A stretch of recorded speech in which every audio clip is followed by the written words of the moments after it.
Okay, we will start the Yeah, I think I session. will start here. Yes, Okay, yes. let me introduce Gurujit sir for everyone. One of our favorite member in the SMS. Definitely needs no introduction, but it's our duty to introduce Gurujit sir for the benefit of others. So Gurujit sir is an FCA qualified in the year 1984, and he has done his BCom honors from University of Delhi. Predominant of his experience is in manufacturing sector about 15 years. Post that he is into practice, and around 25 years now he's been into practice. Now currently is doing major portion of it training the GSTN related piece to state officers and CBIC officers. He is also faculty of ICA on various certification courses. Apart from that, on the various study circles, trade bodies, professional association, he's been speaking on this subject. And Guruji sir also made representations to CBIC Principal Commissioner on various matters. With this brief introduction, I request Gurujit sir to start on section 54 on refunds. And the members feel free to put your doubts, clarification in the chat window.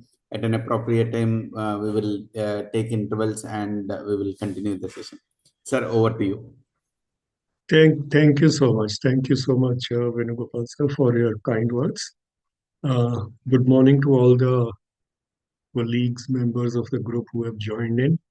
I'll just go on to share my screen. A small presentation. We'll start with that. So, though the topic of our interaction today is section 54 only, but just some background, etc. So, if we have a look briefly what all is involved for refund in acts. I've not picked up the the Compensation Cess Act or the UTGST Act and state acts also, but at one or two places we will make a mention of the state acts. So in CGST Act, we know Section 54 is the primary section for refund of tax. Section 55 also talks about the title is refund in certain cases. It is about the UN bodies, foreign embassies, or any other notified persons.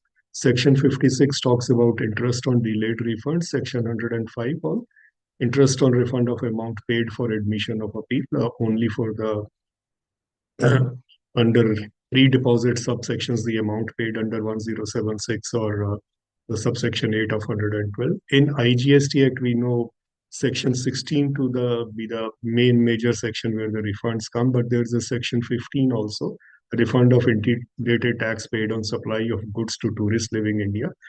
That is an international practice, but not yet implemented in India. Refund rules, we have rule number 89 to 97A.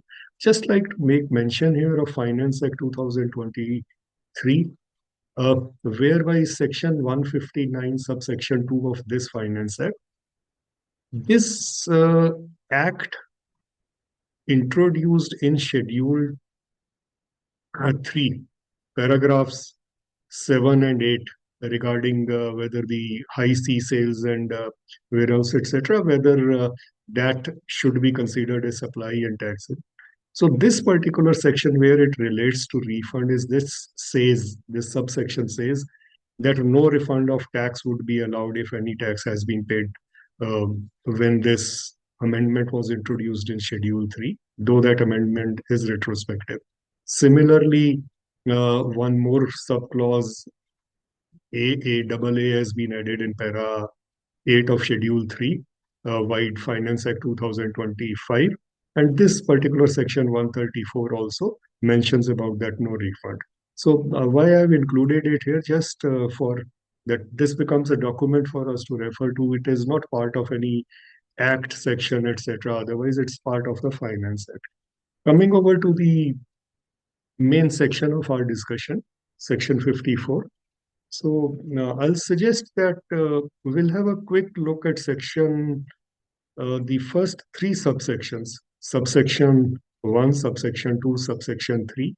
We'll have a quick readout of these sections Then we will come back to subsection 1 to discuss this in details, taking your views or some concepts which I have in mind. So I'll share my thoughts on that with you. So first, like I said, a quick readout just for reference purposes. So subsection 1 says any person claiming refund of any tax. I'm reading out along with you. Refund of any tax and interest if any, paid on such tax or any other amount paid by him. That person may make an application before the expiry of 2 years from the relevant date in such form and manner as may be prescribed. There is a proviso also that a registered person claiming refund of any balance in cash ledger in accordance with the provisions of Section 49, subsection 6, may claim refund in such form and manner as may be prescribed. This such form and manner is a later addition by Finance Act 2022. Earlier, it had mentioned that the balance in cash ledger, that refund may be claimed via the return furnished under Section 39 in such manner as may be prescribed. So this was about the original GSTR 3 return. Just imagine that how simplified in some manners and in many matters the GST Act was conceived to be. So in GSTR 3 return itself, if somebody mentioned that this is the amount I wish to get refund from the electronic cash ledger, on filing of that return, the refund would have been um, sanctioned. So that is how it was originally planned. But we know GSTR 3 did not come into place even from the first month. There were through circulars, refund application was allowed, and later on this change was made. Coming on to subsection 2, it talks about that specialized agency of the United Nations organization or any multilateral financial institution and organization notified under the United Nations Privileges and Immunities Act 2000. So only those multilateral financial institutions and organizations which are notified under United Nations Privileges and Immunities Act, consulate or embassy of foreign countries, or any other person or class of persons as notified under Section 55, entitled to a refund of tax paid by it on inward supply of goods or services or both, may make an application for such refund in such form and manner as may be prescribed before the expiry of 2 years from the last day of the quarter in which such supply was received. This 2 years was initially 6 months. It was substituted to 2 years by Finance Act 2022. In between, there was by notifications, this date was 18 months also. So this subsection 2 is about the notified persons refunds as notified under Section 55 regarding the refund on the tax paid by them on the inward supply of goods or services. And within this 2 years, whether a separate application to be made, this is combined with their return itself in the form number GSTR 11 itself. There is a tab which comes for submission of RFD refund form. From there it can be. Now we come to this is a very important subsection. Subsection 3, it starts from subject to the provisions of subsection 10. Subsection 10 of the subsection 10 of the Section 54 itself. We'll come to this briefly mention about this, but let's read out it. Subject to this subsection, a registered person may claim refund of any unutilized input tax credit at the end of any tax period. So this particular phrase of any unutilized input tax credit, we all are aware this was the bone of contention for the refund litigation, which culminated in VKC footwear case at the Supreme Court. We'll discuss this subsection in detail a little later. This is just a quick reading at this point of time. Now the proviso comes. Provided that no refund of unutilized input tax credit shall be allowed in cases other than these two cases, other than zero-rated supplies made without payment of tax, and the second case is where the credit has accumulated on account of rate of tax on inputs being higher than the rate of tax on output supplies, other than nil-rated or fully exempt supplies. So inverted tax is not allowed for nil rated or fully exempt supplies, though the ITC accumulation would be there, except supplies of goods or services or both, as may be notified by the government on the recommendations of the council. So there are further provisos also. One proviso has been removed, but currently the proviso which still is there provided also that no refund of input tax credit shall be allowed if the supplier of goods or services or both avails of drawback in respect of central tax or claims refund of integrated tax paid on such supplies. So here in this proviso, it is worth mentioning. I'll request all of us to always refer to some state GST tax acts also. In almost all the state GST acts, this phrase, the avails of drawback in respect of central tax, is not there because it concerns only the central tax of the earlier regimes, not the state taxes of those regimes. So in the state GST acts, it is about if the supplier of goods or services claims refund of integrated tax on such such supplies, sorry. So that is how it is in the state GST acts. Here I'll just briefly mention that the concept of zero rating is that no taxes should be exported. But if a refund of ITC is claimed which does not relieve the entire burden of the taxes which are there in an export transaction or in a transaction of zero rated supply, that should be the term we should be using rather than restricting it to export only. If this restriction comes into play, that the refund of input tax credit will not be allowed if refund of integrated tax paid on such supplies has been taken.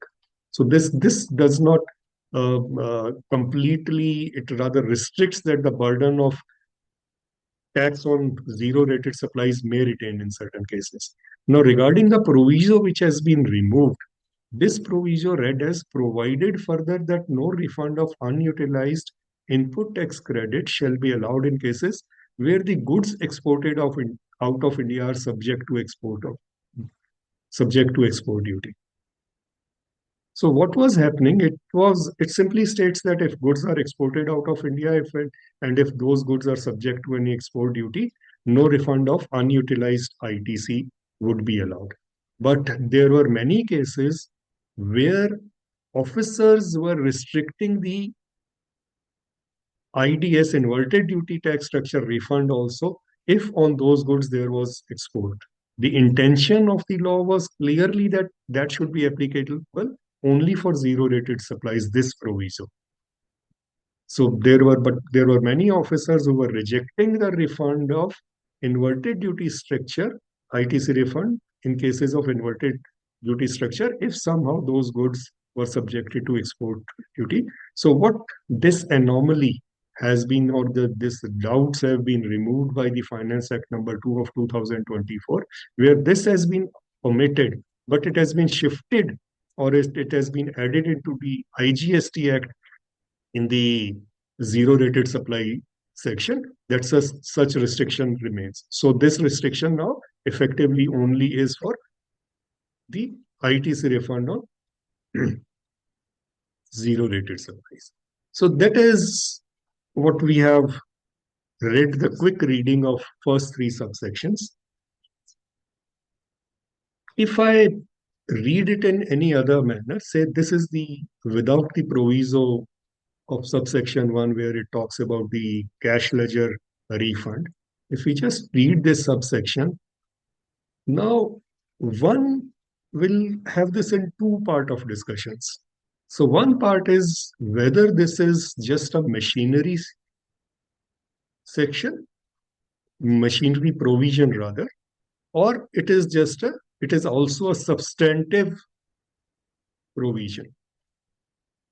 Before going into this, we should realize that this is quite wide. When it says any person claiming refund may make an application, so it is wide in this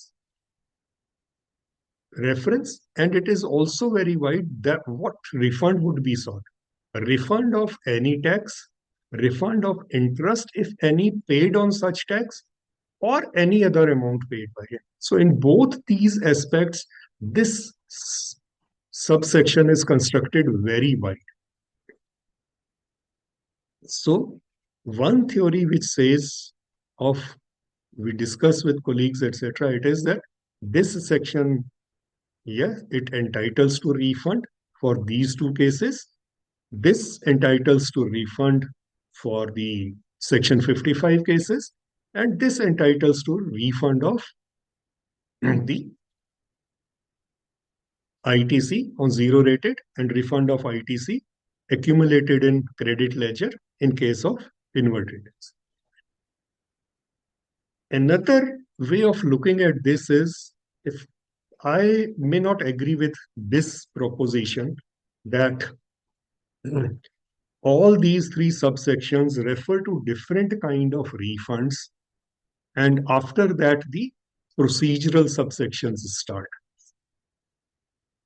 Say if I read this subsection 1 in this manner, this is just about what kind of refund. It just says any person claiming refund may make an application before the expiry of 2 years from the relevant date. In such form and manner is grayed out here, and the kind of refunds is also grayed out. If I read it like this, it seems just like a machinery provision. It says any person claiming refund may make an application before the expiry of 2 years from the relevant date. Does this entitle me to a refund? That is the point of discussion here. So if this entitles to a refund, subsection 2, if we come back to subsection 2, subsection 2 very clearly says these are different kind of personnel involved there, or any other person notified. It just say as notified under section 55, who is entitled to a refund may make an application. This also say the entitlement is not coming from this subsection 2. This subsection 2 is just saying that it will be there. Going back to this proviso regarding the cash ledger refund, it just says that person who is claiming a refund of any balance in cash ledger, they may claim in such form and manner as prescribed, but the refund is in accordance with the provisions of 49(6). Now coming to subsection 3, where the refund of unutilized ITC which has accumulated in the credit ledger, does this proviso entitle that refund? We very well know that the zero rated supplies refund entitlement comes from the section 16 of the IGST Act. It does not come from there. It just says subject to provisions of subsection 10. Subsection 10 is about withholding of the refund in cases of any return, etc., or any dues to be paid for the department.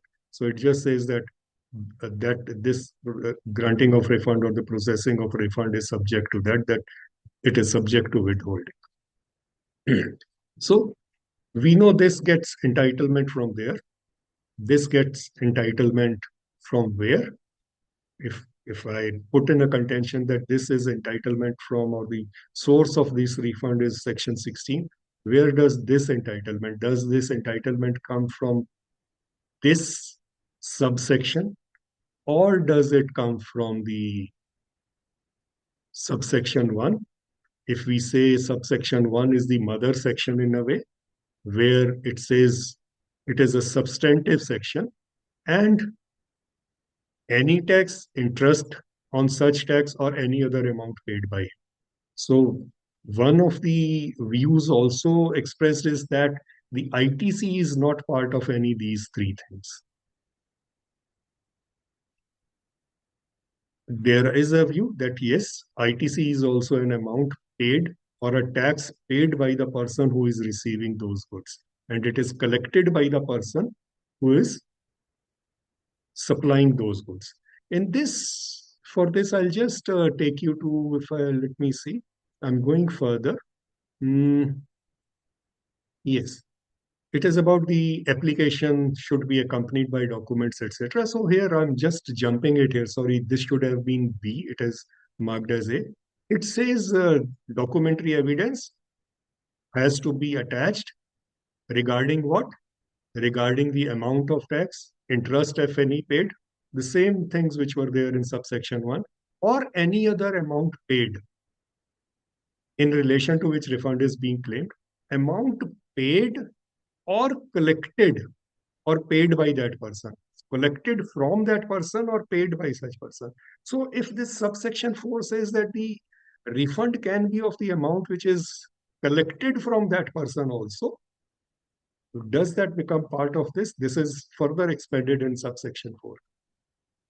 So when we talk of this, whether it is a machinery provision or it is a substantive provision, in the view that this is a substantive provision, within this view also, there is a concept that this is sort of a mother provision, which conceives of all kinds of refund. The proviso of this subsection talking about the refund from cash ledger, that also flows from here. Of course, this is also because the amount is tax is paid by these persons on the inward supplies of goods or services, and they are entitled to refund. And the ITC is, of course, a tax paid like this on inward supplies, or an amount paid or collected from such persons. So considering that this is a substantive provision, then again there are two kind of viewpoints. But the more prevalent viewpoint is that subsection 1, 2, and 3, they provide, they stand almost on a similar footing. That is a more prevalent view, but we must give thought whether really is it like that. I'll now start to move with the theory that this is just a machinery section. If it is a machinery section, where does the entitlement come for refund? We'll try to test this first. So we know IGST section 16. I have not mentioned both these subsections in detail, just for reference. That subsection 3 says that anyone who makes a zero-rated supply we know is export and supplies to SEZ, shall be eligible to claim refund of unutilized input tax credit in accordance with the provisions of section 54. So the entitlement for refund comes from this when we talk about the refund of ITC in relation to zero-rated supplies. That entitlement has to be claimed or granted in accordance with the provisions of section 54. Or does it, that entitlement come from subsection 3 of 54? That is where we should put our thoughts to. And subsection 4 says that may make zero-rated supplies on payment of integrated tax and claim refund of tax so paid, again in accordance with section 54. So for zero-rated supply with payment of tax, without payment of tax, both these entitlements come from here. Remember in subsection 1, the proviso talked about I'll just take you there again quickly, that a registered person claiming refund of balance in cash ledger in accordance with provisions of subsection 6 of 49. So what is this 49.6? 49.6, interestingly, does not talk only about the balance in the cash ledger, but it also talks about the balance in credit ledger.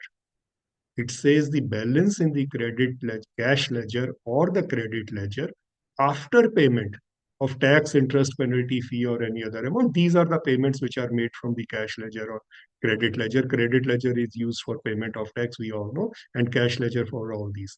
So after all these payments, if there is balance in cash ledger or the credit ledger,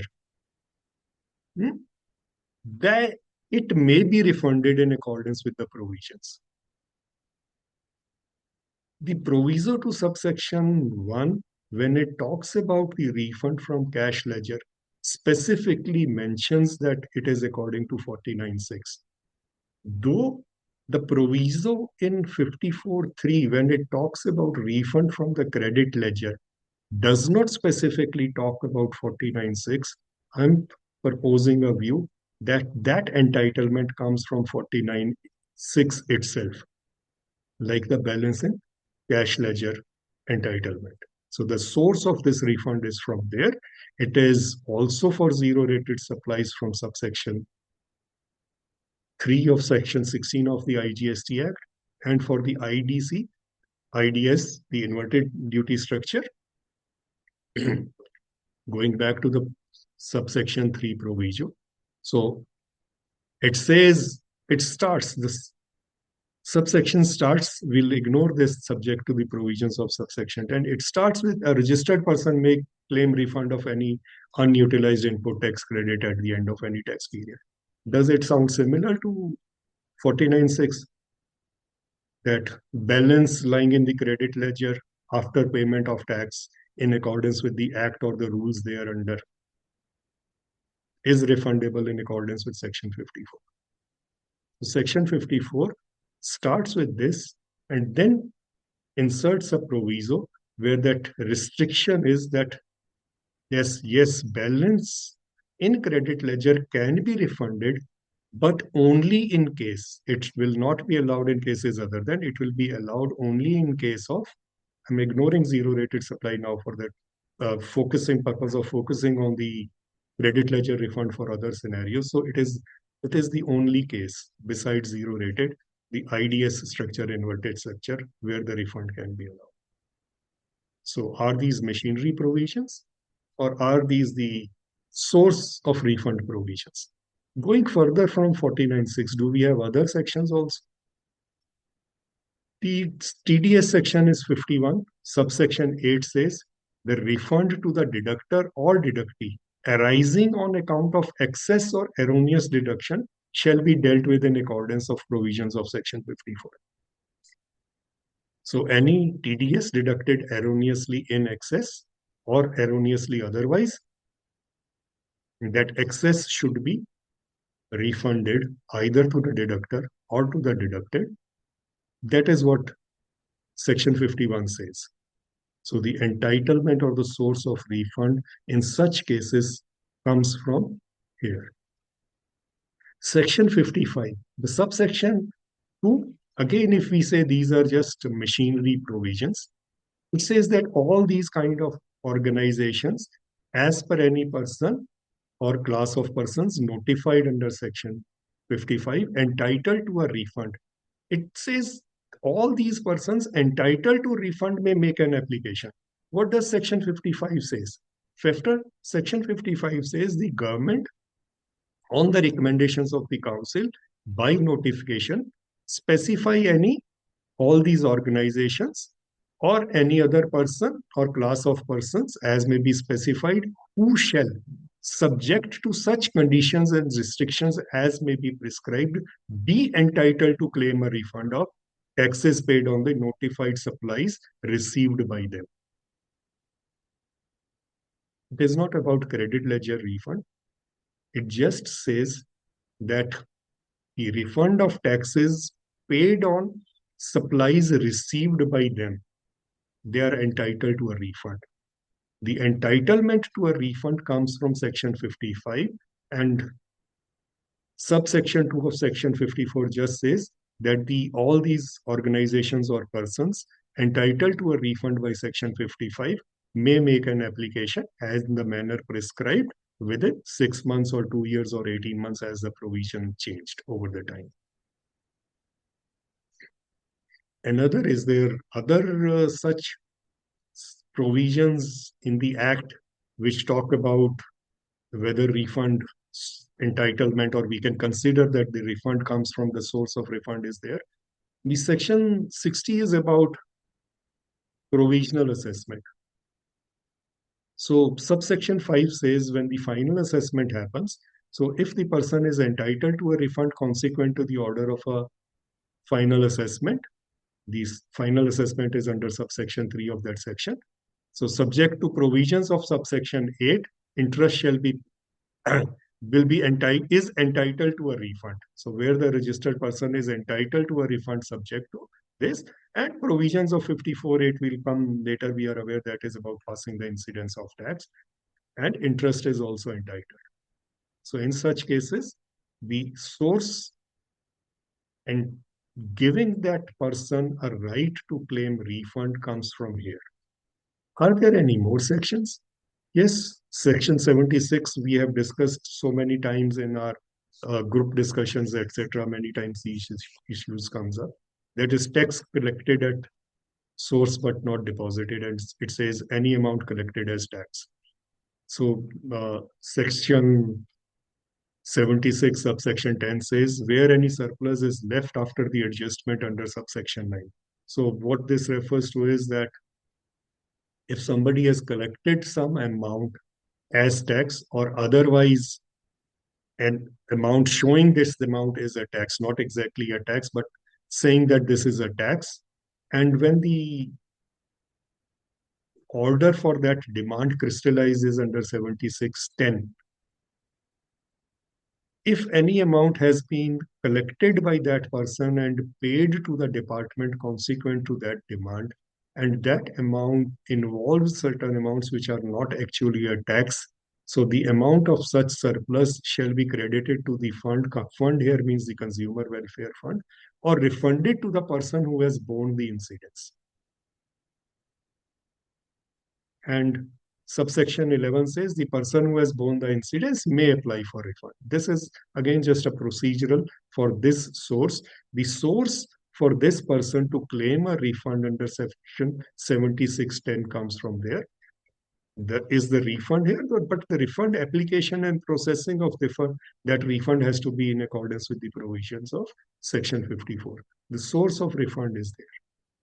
Similarly, for change of PAS from intrastate to interstate, it is subsection 11 of 77, which says that which is subsequently held to be like this, shall be refunded the amount of taxes so paid in such manner and conditions as may be prescribed. And those conditions are prescribed in the refund rules itself. So again, I'm taking forward the contention that the subsection 1 is, whether it is a machinery provision, all these things indicate that it is a machinery provision. And we are seeing various other provisions of the Act. Two more provisions I'd like to bring your attention to. When we were talking about this subsection 10 of section 76, and if demand order has been issued under section 76 and that person pays that amount, why does the Act says that government can retain the amount only which is entitled to, and any such surplus should be credited to the consumer welfare fund or refunded to the person? So within the CGST Act, we have a section 32, which talks about prohibition of unauthorized collection of tax. It talks about a person who is not registered shall not collect tax in respect of any supplies. So an unregistered person has collected any amount. I am the sufferer. Do I have a relief under the GST Act? That person is not registered.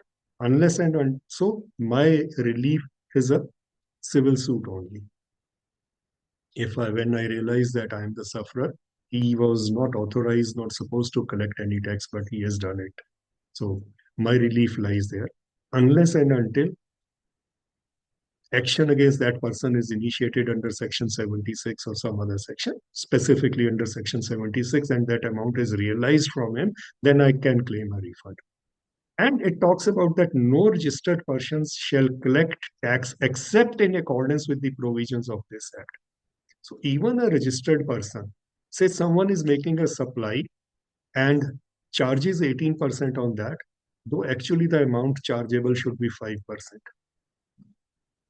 So that person is not entitled to collect that tax at the rate of 18% when the tax rate on that supply is 5%. There is prohibition of this. Somehow, if that person collects it, so is the person who has or the recipient of such supply is entitled to that amount? Or first we should see in this manner, is the registered person can retain that amount. It's a different issue that they are filing a return at 18% and paying to the government. But are they entitled? But even for the government, the Article 265, which talks about taxes not to be imposed save by authority of law, single line article. No tax shall be levied or collected except by authority of law. So this also flows from this. This 7610 also flows from this in a manner. When we talk about the TDS section, that also flows from this. There is no authority of law to deduct tax more than the amounts specified there. And this brings me a question which arises when we discuss these things. What about refunds when after the appeal orders, etc.? So if against me, a order was issued under section 73, let's say, I went it for an appeal and that order was reversed. So that means there is no tax liability on me. There is no authority by law to collect that tax.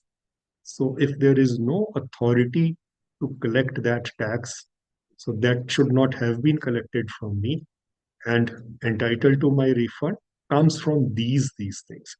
And how do I claim refund? I resort to subsection 1. Any person claiming refund may make an application. So I'm claiming refund because that amount was not supposed to be paid by me or supposed to be collected from me. Now, before I invite you for discussions on this, let's test this on various kind of refunds. I've made out a list. If I'm missing any kind of refund, please do let me know. So we'll test whether the source of refund, whether it is subsection 1, 2, or 3 of section 54 or various other sections. So refund to UN bodies, we have just seen that it flows from section 55. All these tax paid on export of goods, tax paid on export of services, IT refund on export, ITC refund on SCZ, tax paid on SCZ, all these are zero rated supplies. All these are zero rated supplies. So it flows from section 16 of the IGST Act. IT's refund due to inverted supply, we just saw whether it entitlement or this source of that refund comes from subsection 3 of 54 or does it flow from 49.6 and the entitlement or the source comes from 49.6. 54.3 is just restricting that the refund from credit ledger is only for this, not other. Balance in cash ledger, does it flow from the proviso in subsection 1 or does it flow from 49.6? We just saw there that in 49.6 it mentions. Rather, the proviso in subsection 1 also says about this. Intrastate supply held to be interstate supply or vice versa, section 77. Assessment, enforcement, appeal, region or any other order. So if demand is nullified, government is not entitled to retain those amounts. So they are amounts paid by me. They are not entitled. They should be available to me. Excess payment of tax, similar thing. Refund to CSD, Canteen Stores Department, section 55. They are notified there. Any other refund is a residuary. Why this category while applying for refund is there? Because the import of or many other situations which may practically arise. How would they practically arise? From Article 265 or Section 32, where it says that unauthorized collection of any tax cannot be there and government also cannot enrich themselves. So they may not be encapsulated here. If any such situation arises, that is what I said. And unregistered persons, this we have put in bracket because the circular which came for unregistered person refund, it is talking about where the agreement or contract for supply of service is cancelled. But it could be any unregistered person, like we said for 76, or any other situation we said 32 subsection 1, unregistered person collects anything from unregistered person. So if there is a contract for supply of service which is cancelled, then of course there is no supply. If there is no supply, there is no authority to retain that tax. So the unregistered person can claim a refund. How will it claim? The machinery provision is there in 80%. Before opening to discussions, I'll put forth on my own itself, but these are the two categories where I could not find anything, the theory to support the theory which I have been just placing in front of you. That supplier of deemed exports or recipient of deemed exports. All these sections, other sections from the IGST Act, GST Act, we have talked so far. It doesn't get there. Supplier of deemed export, recipient of deemed export, there is no retention in the balance of the credit ledger, etc. Or entitlement, yes, they are not zero rated supplies. So where does this entitlement come from? Does it come from the section 147 of deemed exports? Let's have a look here. It says government may, on the recommendations of the council, notify certain supplies of goods, it is only for goods, as deemed exports, where the goods do not leave India, and payment for such supplies is received either in Indian rupees or in foreign currency if such goods are manufactured in India. This section only says that the government may notify certain supplies as deemed exports. Certain supplies as deemed exports. It does not say that those deemed exports may give a rise to a refund. And these deemed exports are not mentioned in subsection 1, subsection 2, subsection 3 also. So where does it come from, this source of refund in all these categories? Now that theory gets a little challenged, the theory of saying that these are just the machinery provisions. Because for these two kind of refunds, we do not find any support there. So here, two views. Let's see what can be there.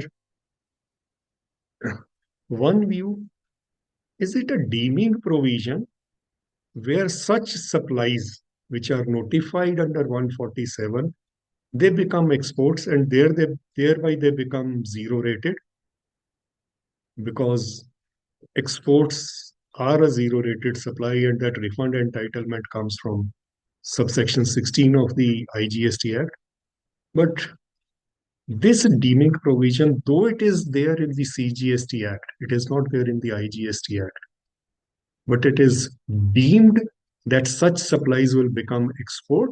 And because legislature, using this fiction of creating a deemed provision, has created them as exports, and they would be treated as exports and as zero rated supplies, and there is how this entitlement comes. So one view to support this.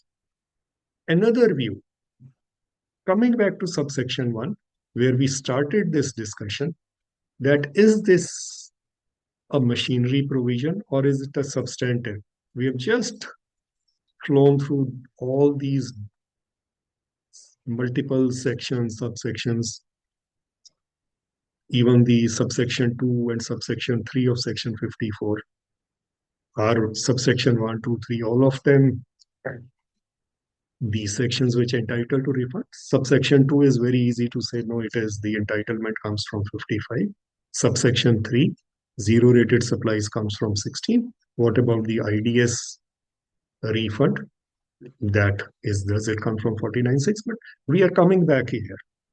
Now, before we go into this, another theory, should I? Okay, we'll look at this.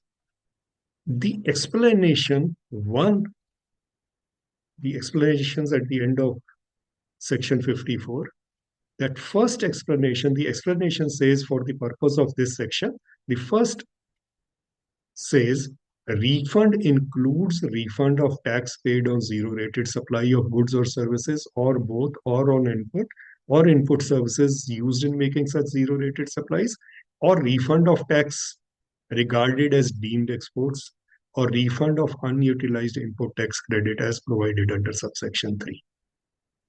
Now we are shifting that the subsection 1 is not just a machinery provision. This explanation 1 of subsection 54 in a way is defining refund, and it is an inclusive definition, and this inclusive definition talks about the zero rated supplies tax paid, zero rated supplies without payment of tax, and refund on deemed exports or refund of unutilized taxes otherwise. So if this explanation 1 is considered as a definition of the refund, then we come back to understanding that subsection 1 is not just a machinery provision, it also is a substantive provision. And in kind of refunds, these refund to the supplier of deemed exports and refund to the recipient of deemed exports, besides taking into consideration the view that it is deemed as an export and thereby it is being considered as a zero rated supply. If we consider it the subsection 1 as a substantive provision and this say defines refund, then the entitlement to refund in case of deemed exports is specifically mentioned here. This is also supported in the case of VKC Footsteps, Supreme Court of India, regarding the inverted duty structure refund.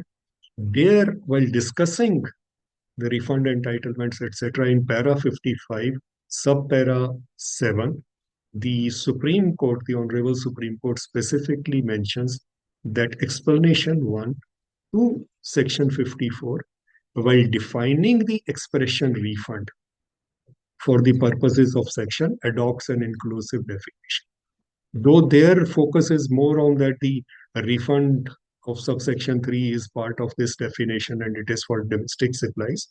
But for our discussions today, I bring to your attention that in this judgment, the Honorable Supreme Court says that explanation 1 to section 54, while defining the expression refund for the purposes of this refund section, adopts an inclusive definition. So even they think that this is a definition of the refund, and that is how deemed exports will become part of this. And this brings us to whether it is subsection 1 is an operative section, machinery section, along with being a substantive section also, due to this explanation 1, which defines refund if we adopt this theory. Now, I'll just open to discussion and seek the members' views on this thing.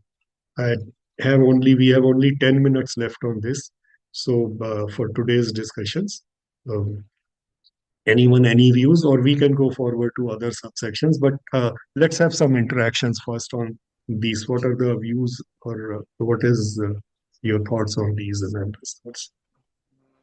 So Venugopal here. Yes, sir. So till date, I was just thinking that the 54 explanation itself is the source for all the refunds, but I never thought the other perspective of it.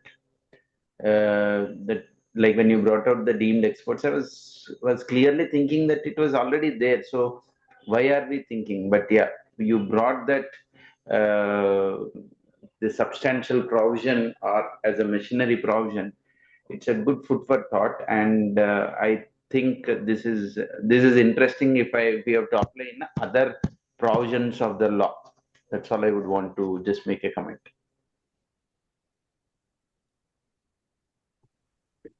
Anyone else, Hello. please? Any other counter thoughts? Yes, sir, please.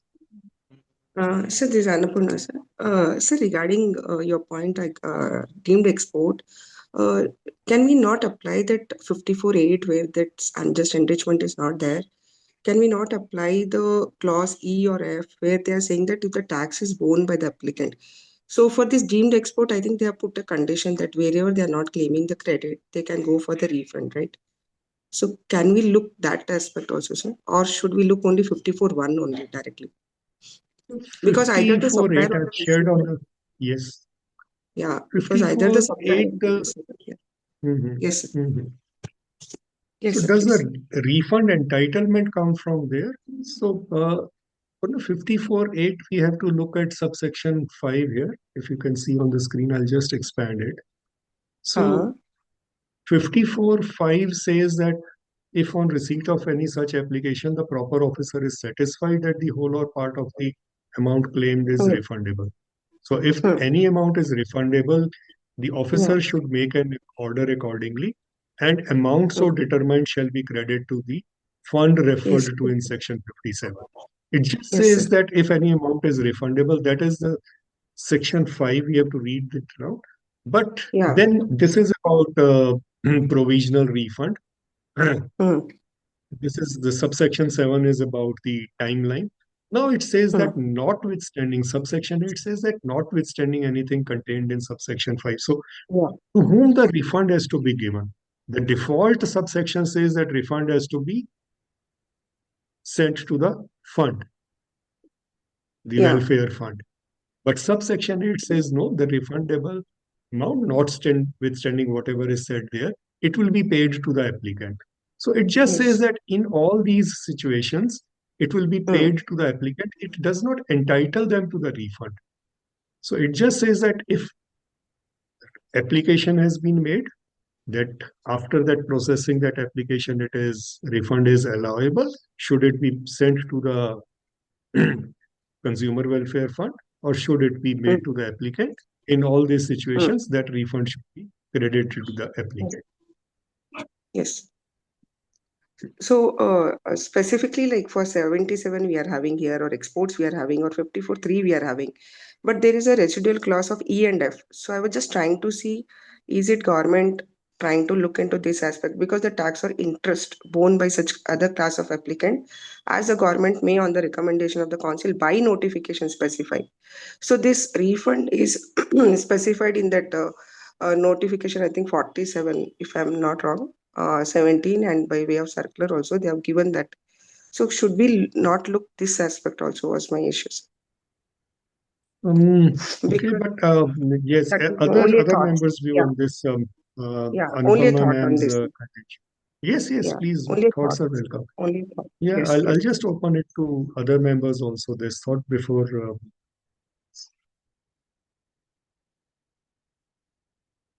So any other member, anything to be, any friend, anything to say? So, ma'am, yes, that can be given a thought to. We will come to these subsections later on, but at this point, my view is only this. Like I said, that this subsection 8 is not the source of the refund. It is just that where that refund should be granted or to whom that refund should be granted. It is not about why that refund should be granted. Gurjeet sir, can Yes, you yes, kindly yes, sir, yes, Malhotra sir, please, sir. 49.6 on the screen, please? 49.6. Yes, sir. Yes, sir, sure. It is for some other point, but yes, 49.6. Ji. Yes, the balance in electronic ledger amount payable under this set of the rule may be refunded in accordance with the provisions of section 54.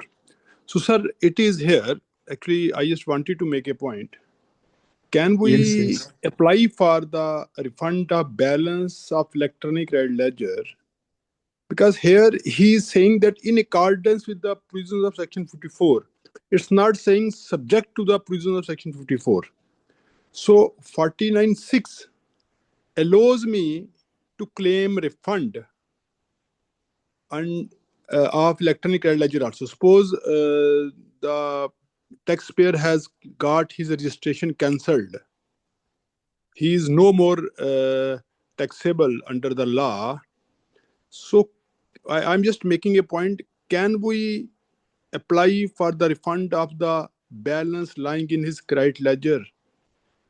Because that amount which he is having there cannot be utilized anymore, and it was in a sense was excess. Right, sir. 14, So- can we take benefit of 49.5, 49.6 in the High Court?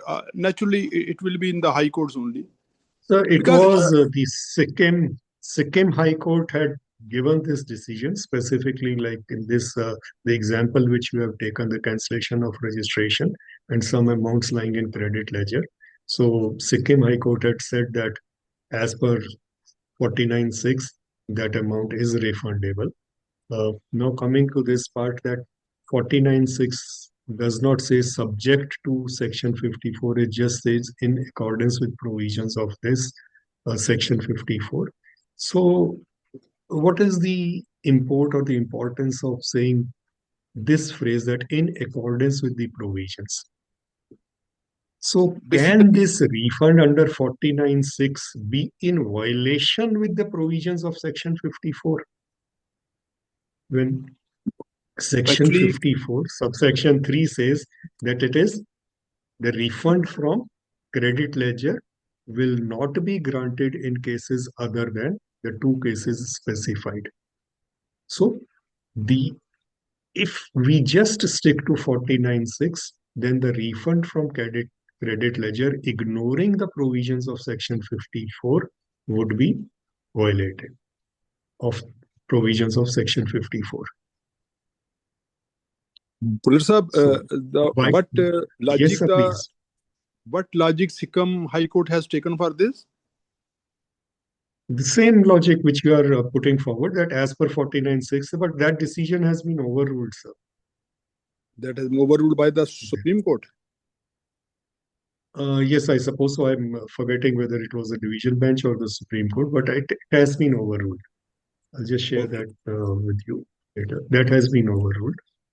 Because Division bench, sir, division bench. yes, It was in Sorry, sir? overruled by the DB of Sikkim High Court, Honorable Sikkim. yeah, DB of the High Court. Ah, Yes, ah. yeah. It did not reach Supreme Court, but the Yes. division bench itself. So, So, sir, this is not. Yes. RPG, still something is going on this issue, this credit ledger refund. Some case No, laws no, are it would not be going, sir, because Honorable Apex Court in VKC footstep has very clearly laid down that it is not payable. And it is payable on a specific grounds which have been deliberated by the Supreme Court in the judgment, with section 54. Okay. VKC case Supreme Court, which Buller Sahab has already shown in the screen, huh? That VKC. Yes. Okay, thank you. On inward. Thank you, sir. Thank you.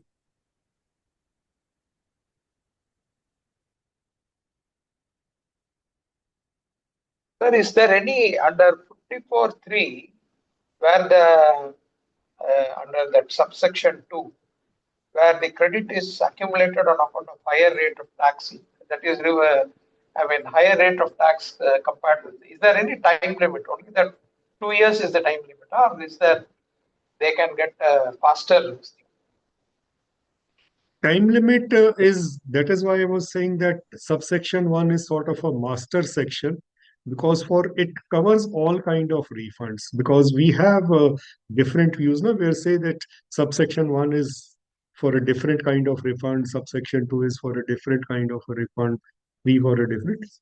Subsection 1 covers all kind of refunds, even the refunds which are in 2 or 3. So this, when it says that application has to be made in a relevant date in such form and manner as may be prescribed, so it is equally applicable to subsection 3 also, and the relevant date has been defined in the explanation too. So we have to follow that date. So except where specifically mentioned in any other provision within the section 54, like say this was separately a proviso made because earlier it was through return, or here it says in the manner as may be prescribed, that is a manner differently prescribed. So for all kind of refunds, it would be an application before the expiry of 2 years from the relevant date in such form and manner.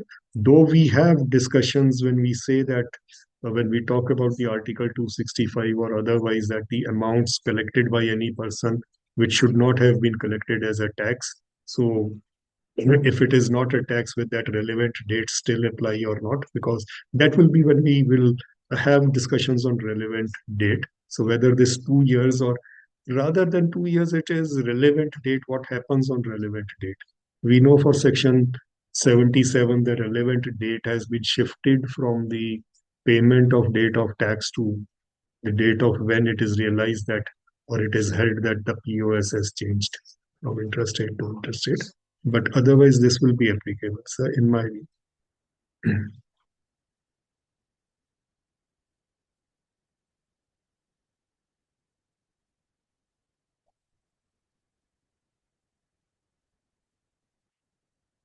So, Arupta, Venu sir, we Yes, have, I think we'll have a closure. Yes, I think we'll have a closure now. yeah, if So, there is thank- any regarding this one, anything yeah, please, sir. So I think as you have rightly shared in the beginning, that this will have a marathon series. So we'll continue it in, I think, the next Saturday. And I would request all the members to ponder upon their thoughts and come up with the queries in the next session. So thank you, Gurjit sir. I think that was really a wonderful session. I would request Arpitji to share a formal vote of thanks to you, sir. Arpitji, Thank over you, to you. Rupji. And if you would not have asked me, I would have interfered you and asked and given me opportunity to present the vote of thanks to Gurjit sir. Gurjit sir, although I joined a bit late in today's session, but it was a great learning for all of us that how you were able to identify and divide the refund provision between two parts, one which is coming from the statute, therefore article 265 is not applicable and the time limit provided in the statute would be applicable, and one which is not coming to the statute and which provides and ultimately leads to illegal or unauthorized collection of tax, wherein article 265 would be applicable, and how the two things have to be divided and seen in the context, and how you are able to link various categories of the refund from entitlement, from the source from where they are coming and from how they would be refunded. So it was a great learning, and this is the sort of learning we envisage and we cherish in our SMS, that we are able to understand the basic fundamental of the provision. See, bare reading of the provision, everyone and each of us can do. But the way in which you have linked the source and the process and section 54 and article 265, it was a great learning. And this learning would not only be applicable for section 54, but to the entire statute, that how we can link the source and the process of giving, and how it can be argued that whether the time limit would be applicable or not. So I would request all the members to be present in the entire series of refund, because in my opinion, what has been started is not only the learning of section 54, but understanding of the statute and how it has to be interpreted. Thank you very much, sir, for such a great learning, sir. Sir, may I add My one pleasure. thing only, sir, please. Gurjit sir has set such a standard which will not be possible to follow by all of us in the SMS meeting, sir. You have really given a new perspective to the SMS, sir. Thank you very much, Gurjit sir. Thank you. Thank you. Obliged, sir. Obliged to everyone. Obliged for providing me this opportunity. It was a call from Venu sir that it will be possible, though very kindly it has been mentioned that I volunteered. So in fact, it was a call from Venuji, a phone call from him. So, but I'm honored to be part of this here. And like it always happens, so when I started reading it again and again, then various other thoughts come into my mind and we check it. That is how being an audience in the SMS is of course a learning experience, but when we make a presentation, that is even more so. So like Arupta and Venu sir have been saying, it will be really wonderful if all other members also volunteer. They'll realize how much learning it helps, besides being just an audience, to be a person who is making the presentation. So thanks for this opportunity. And sir, I would like to add one more thing, that I have been a huge fan of you and the way you attend the SMS, and not only attend the SMS, how you express your thoughts. And with the calmness and coolness, you are able to express and let the other person understand your viewpoint. This is also a great learning to how to present the views and express the views and let the other person know that this is something which has to be understood by the other person and this is the correct point of view. So this is one more learning from SMS when I am attending your session or whatever you say during the course of session, that how to express your views, being calm and at the same time expressive enough to let the other person know. One just last thing from all the honorable members. Say today's discussion and flow, it was more like an academic discussion rather than linking it to practical cases or the case laws and other situations. So is this method which I followed today, is it okay for the next session also, or should I have a different approach? You can give your thoughts on this also very quickly, please. So this No, I approach think, would, yeah. and Yeah, Vinod, yeah. I have actually requested members to list whatever they think the problems that would be coming up in the refund. They will post it directly, so that now you can blend the next set, the rules that we discuss, and definitely there would be some violative provisions in circular 125 or 47, and then we will take it up the practical side of it. I think this approach will give us to go through all the provisions of the sections and the relevant provisions, then looking at back the issues. That is my view, sir. Okay, sir. Okay, thank you, sir. Thank you, sir. So thank you, Thank you, everyone, sir. and we'll all meet on the next week. Thank you very much. Thank you. Good day. Good day.